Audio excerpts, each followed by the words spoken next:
નમસ્કાર વિદ્યાર્થી મિત્રો, આલ્ફા ટ્યુશન ક્લાસીસમાં આપનું સ્વાગત છે।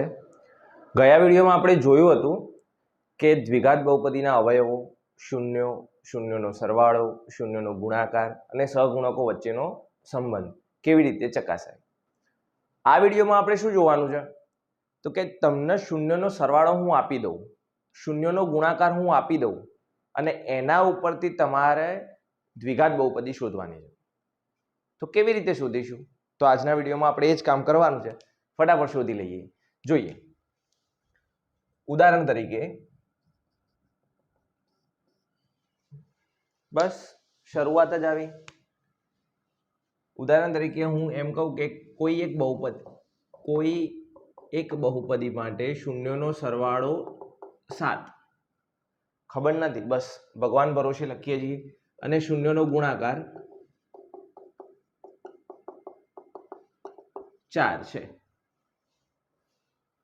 શૂન્યનો સરવાળો 7 અને શૂન્યનો ગુણાકાર 4 હોય તેવી દ્વિઘાત બહુપદી શોધો। કેવી રીતે શોધીશું? તો જો આપણી પાસે બે રીત છે, બંને રીત ચકાસી લઈએ। પહેલા તમારી મુખ્ય પદ્ધતિ, પછી એવી પદ્ધતિ કે જે બહુ સરળતાથી જવાબ આપી શકે। પહેલી પદ્ધતિ કંઈક આવી છે કે મારી પાસે શૂન્યનો સરવાળો આપ્યો છે 7 અને મારી પાસે શૂન્યના સરવાળાનું સૂત્ર છે, શું છે? -b ભાગ્યા a, એના બરાબર મળી ગયા 7, બરાબર? સરવાળો આપેલો છે, કશું ના આવે એટલે નીચે 1 લખી શકું તો કે હા, એના બરાબર કહી દઉં કે ધારી લીધું, ધારો, બરાબર? ચલો હવે જો આના બરાબર એક a કહેવાય, આના બરાબર એક a કહેવાય, 7 બરાબર k -b ભાગ્યા a બરાબર k, એવું કરો તો કંઈ મળે જ નહીં ને।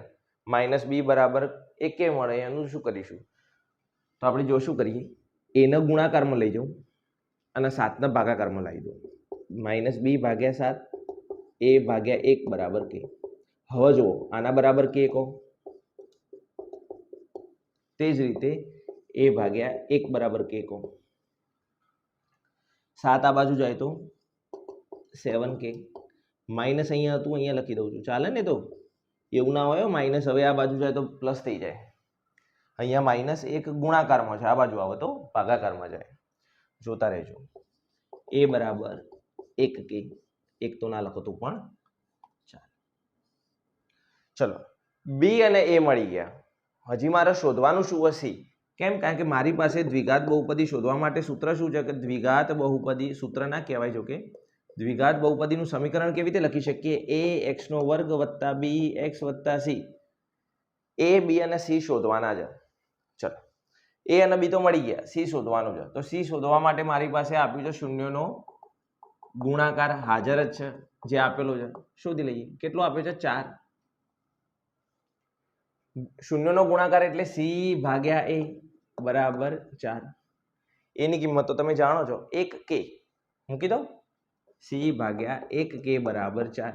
ચલો 1k આ બાજુ જાય તો ગુણાકારમાં, તો 4 × 4 k, c બરાબર 4k મળી ગયું।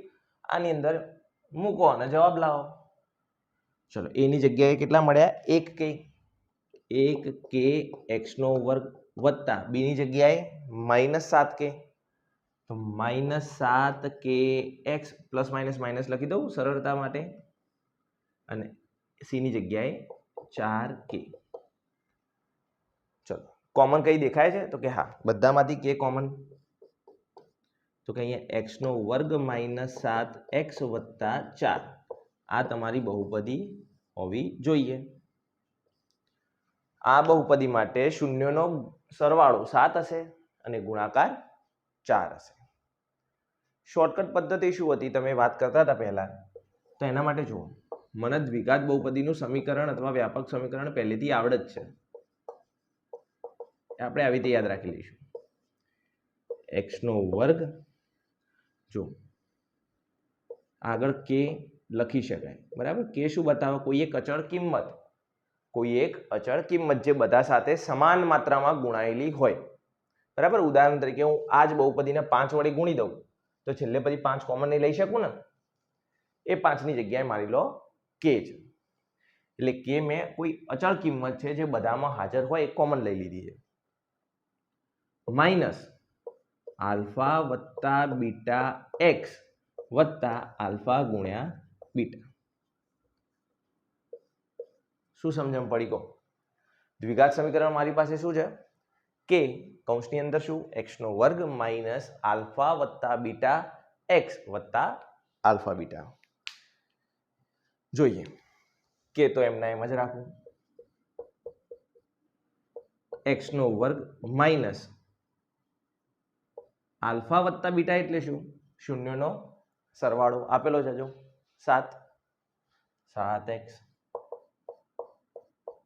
વત્તા આલ્ફા ગુણ્યા બીટા શૂન્યનો ગુણાકાર આપેલો છે 4. તો જોઈ લો, ચેક કરી લો સેમ આવે છે. સાહેબ આ દાખલો ગણવો ને આ દાખલો ગણવો શું સહેલું પડે? તો કે આ સરળ જ છે. હવે માની લો કે તમને આ જ પ્રશ્ન હું એમ કહું કે 2 માર્ક્સ માટે આપ્યો છે,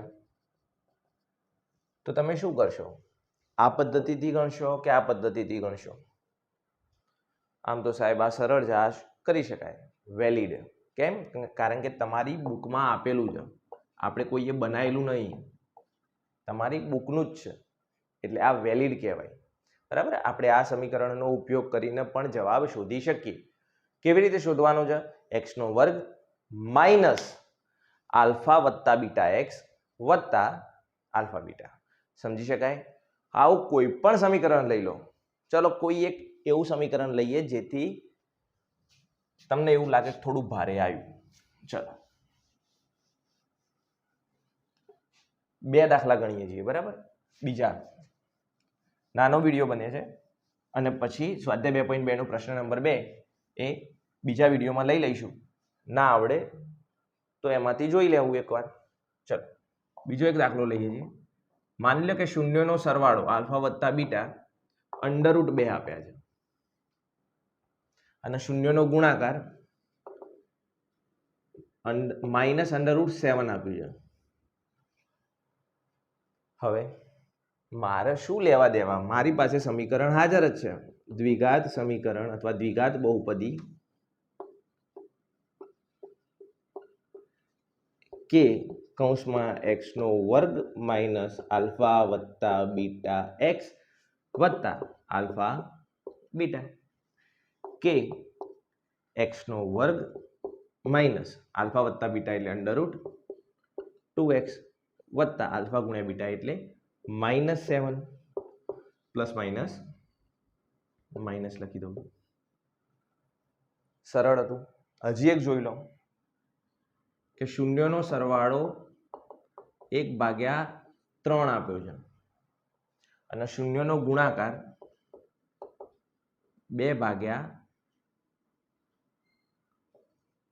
આપ્યો છે. ચલો -1/3 આપ્યું છે અને 2/11 આપ્યું છે. હવે કશું જ નહીં, આપણી પાસે જે છે એ સમીકરણ જ છે, એના ઉપરથી જ બધું કામ કરવાનું છે. બરાબર, રટી લેવાનું. બરાબર. શું છે? x નો વર્ગ માઇનસ આલ્ફા વત્તા બીટા એક્સ વત્તા આલ્ફા બીટા. 2 વખત રોજ બોલી જવાનું ગાયત્રી મંત્ર જોડે, આવડી જશે. ચલો કે x નો વર્ગ માઇનસ આલ્ફા વત્તા બીટાની જગ્યાએ -1/3x માઇનસ શું કરી દઉં પ્લસ આલ્ફા ગુણ્યા બીટા એટલે 2/11.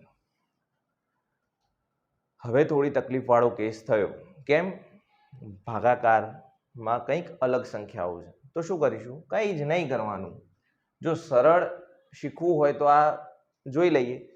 નીચે કંઈ છે? નથી ને? તો નીચે બધાનો ગુણાકાર કરી દો જેટલા હોય એટલે. કશું નહીં એટલે 1 તો હોય. 1 તરી 3 ગુણ્યા 11, 11 તરી 33.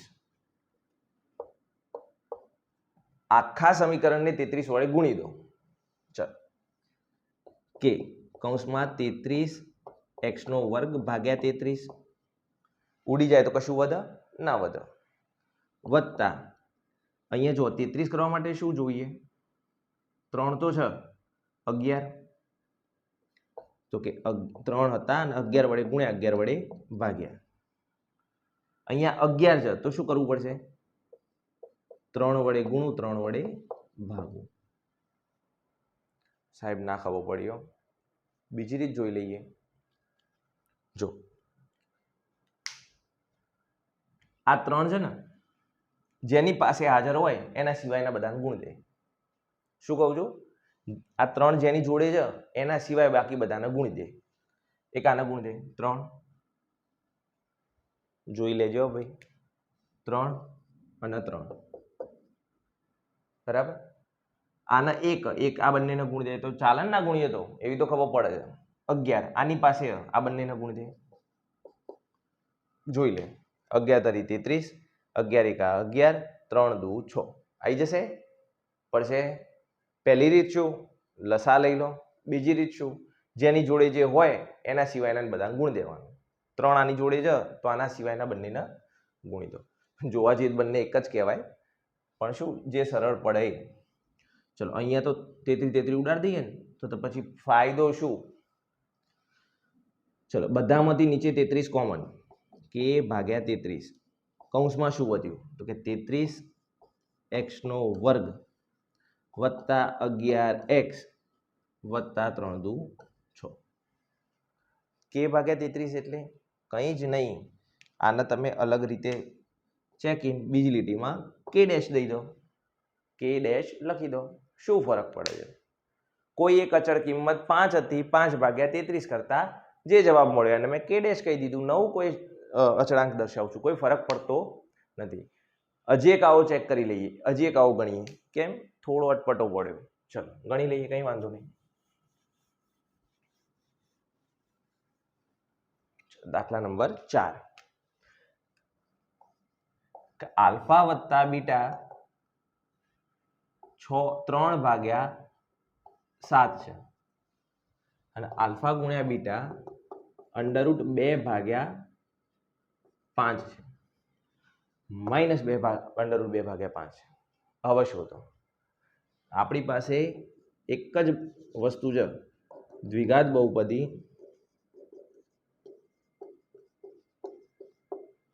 કે કૌંસમાં x² માઇનસ આલ્ફા વત્તા બીટા x વત્તા આલ્ફા બીટા મૂકીએ. ચલો કે x² માઇનસ આલ્ફા વત્તા બીટા એટલે 3 ભાગ્યા 7 x, આલ્ફા ગુણ્યા બીટા માઇનસ કેટલા છે? √2 ભાગ્યા 5. માઇનસ પ્લસ માઇનસ કહી દઉં. ફરીથી જોઈ લે, ગયા દાખલા જેવું જ છે, જોઈ લેજો. 7 અહીંયા જ હતો, આને ગુણી દઉં, આને ગુણી દઉં, અહીંયા જ ગુણી દઉં. ઓકે ચલો 7 7. આની પાસે 5 છે તો આ બંનેને ગુણી દો, 5 5, બરાબર. નીચે કેટલા થઈ ગયા? 35. અહીંયા કેટલા છે? 35x². 7 અને 5 નો ગુણાકાર 35 થાય ને ભાઈ.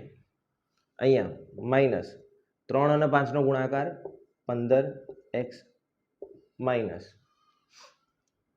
7 દુ 14. જોજે હો ભાઈ, લખી ના દેતો. 7 વર્ગમૂળમાં 2 જ રહે. કોઈ એવું કહે કે ના સાહેબ મારે તો કંઈક આવું દર્શાવવું, ના ચાલે? ચાલે, તારી ઈચ્છા. પણ પછી એને શું કરવા કોમ્પ્લિકેટેડ કરો છો? 7 વર્ગમૂળમાં 2. નીચે કેટલા હતા? 35. એ કોમન નીકાળી બહાર લખી દેવાના અને એના પછી શું કહી દઈશું? કે ડેશ.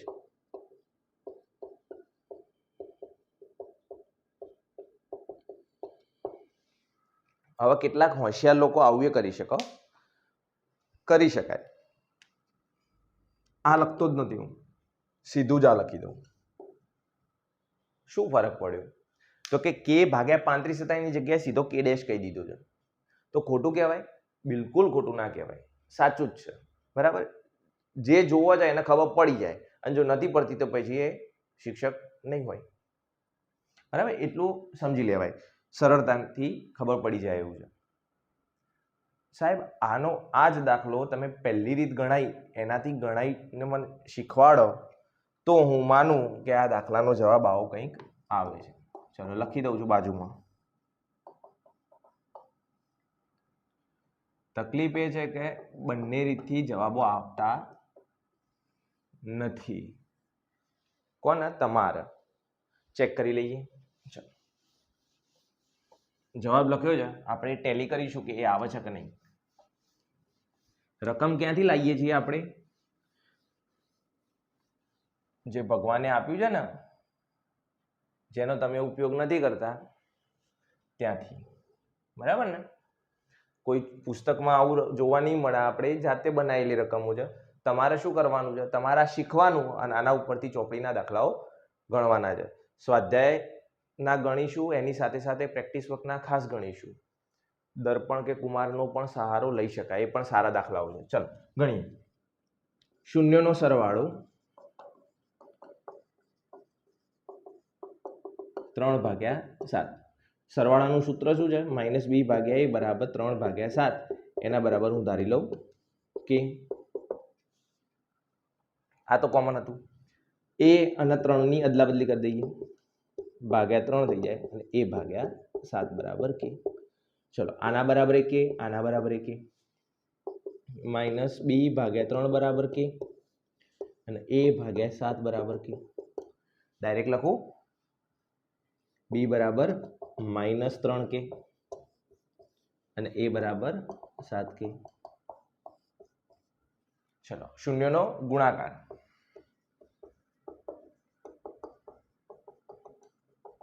બરાબર કેટલો આપ્યો છે? -2 ભાગ્યા 5. બરાબર ને? ચલો શૂન્યનો ગુણાકાર એટલે c ભાગ્યા a. ચલો એની કિંમત તમે જાણો છો, 7k. c ભાગ્યા 7k બરાબર √2 ભાગ્યા 5. ચલો 7k ભાગાકારમાંથી અહીંયા ગુણાકારમાં આવી જાય તો 7 √2 અને k. ત્રણ વસ્તુ એ છે, -7 √2 k ભાગ્યા 5. ચલો c પણ મળી ગયો.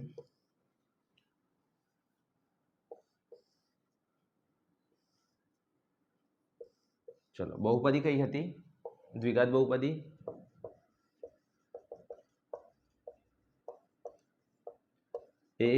ax² વત્તા bx વત્તા c.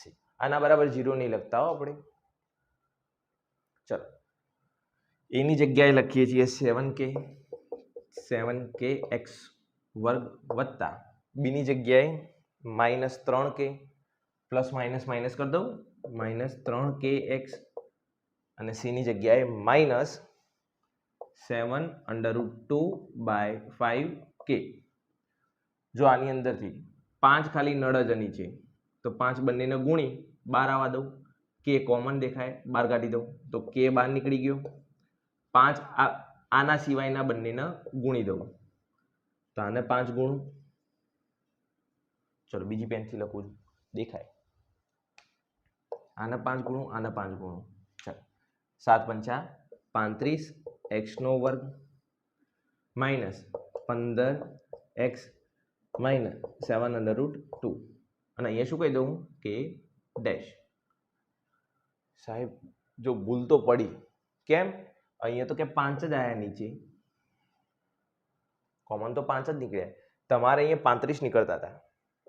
કોઈ ફરક પડતો નથી. કેમ? કારણ કે મેં છેલ્લે અહીંયા કે ડેશ જ કહેવાનું છું.